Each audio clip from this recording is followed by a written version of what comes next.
What's up, everyone? Today, I'm going over Stressed Leaders Stay in the Game by Dan Stecken. You might see some dogs pass by me. They're very interested in what I'm doing, so please excuse that.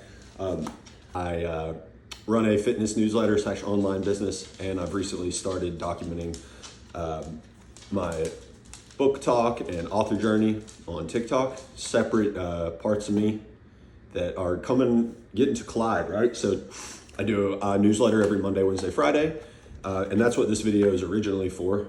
Someone I met on Substack, another independent author, someone with a newsletter. But it was really cool to me how I'm also aspiring to write my own book in fiction genre, not necessarily self-help, but going over writing and books in general is a new avenue of my life that I've started up this week. So how cool, how coincidental, maybe not coincidental, that they already hit an intersection, right? There's something I get to talk to about the same thing for both audiences. So if you're on YouTube seeing this can be in a lot of places, but if you're on YouTube seeing this, I do apologize for the vertical format, and that's not the best to watch, but stick with it. Anyways, so I just want to get in this quick.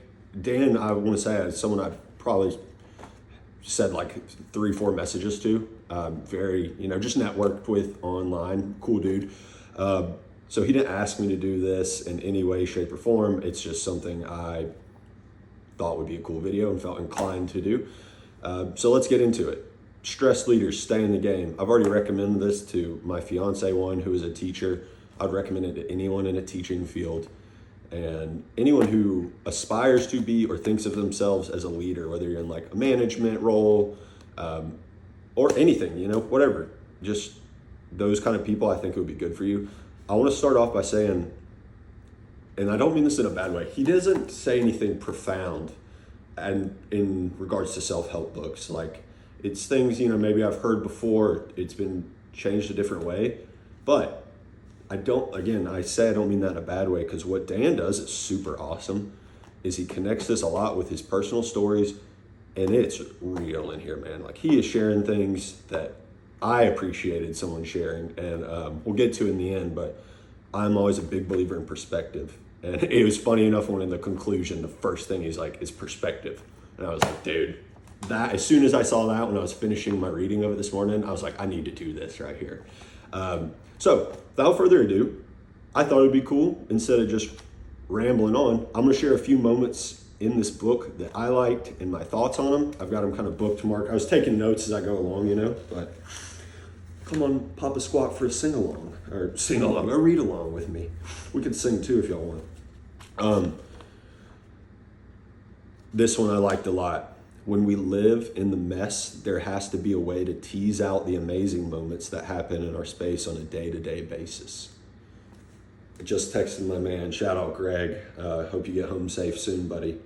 Hunt the good is what this makes me think of. You gotta hunt the good in our lives. There's too much crap and chaos and randomness that happens on a daily basis. Hunt the good, find the good, find joy in the little things, find the joy in the things that make you struggle. Let's keep going on here.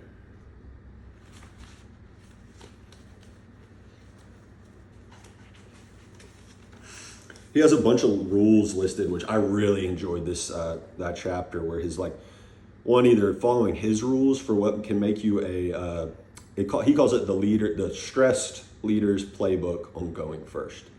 So make your own playbook, make your own rules, adapt some of Dan's if you read this. My favorite one, this is another cool one, I think I tied it into both my audiences and both my passions, right? Be the hero of your own story. So many times it's great to have mentors, it's great to have people to look up to, but at the end of the day, they're not you. They'll never be you. You're your own person. So be what you want to look up to. Become that role model. When you start focusing on that for yourself, you would be surprised the doors it opens, the things that can change, and the opportunities that come. Littering on my little bookmarks that put. The next thing, I will statements. So these are simply like, this is like one of those really simple things. I had a thing where I did this recently, like a Dear Me letter, but it basically said like things I would do in this letter in the next 6 months. And he has, for example, it's just like saying things like, I will eat this food because it's going to define my day positively and as an action towards my goals. I will stop stressing about something and instead make space to assess my reactions to a situation. And I think a lot of times we think of words like little words we say in everyday speech to ourselves, to others don't matter. But when you really start picking up, you're like, oh yeah, I might, or I'll try. You're kind of giving yourself, you're negotiating with yourself subconsciously before you even get the chance to do those things. So stop doing that and just do it. Just saying, writing stuff down is powerful, I feel like. But saying in it, I will do this. Simple, easy, actionable. That's a lot of this book, if I sum it up. Simple, easy, actionable. Let's go to the next one. I got a couple more. Bear with me. I really liked a couple of these. So he had like a do better section, or things leaders do, but that you should do better. You could look at this as an adaptation of your rules we just talked about. Become elite listeners. Love that one. Love your team. Water the bamboo, not the weeds. Great one. And I like that he said are the buffalo. It might just be the alliterations in me, but I like be the buffalo. But I don't know if you guys have ever heard the story about buffaloes, but they charge through the storm when they see one as a herd. Like they don't go around it. They know going through a storm is the quickest way through it. And a lot of times in life, hard things happen. And that'll lead into one of the next things here, but doing hard things, which is the next and last thing we're going to talk about.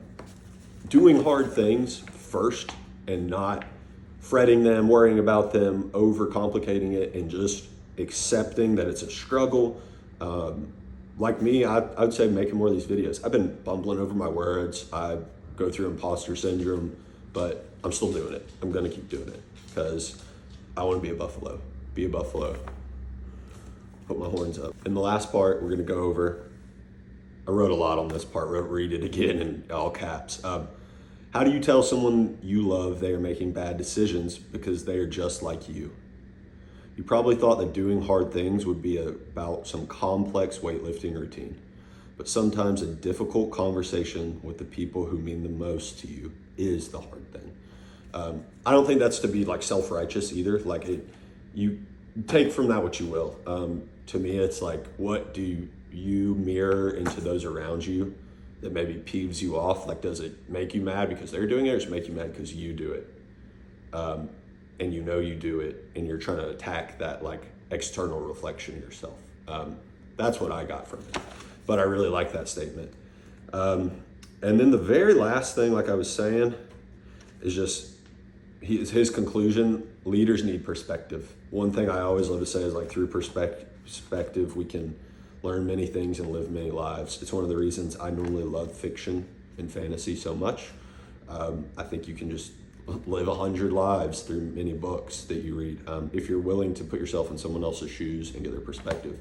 But I'll have a write-up for this on my Substack going over the video if you don't want to listen to me ramble. Again, Dan, great book, brother. Thank you for letting me, or thank you for writing it, and I'm glad I got it, is what I really should say. But stress leaders stay in the game. Check it out. Peace.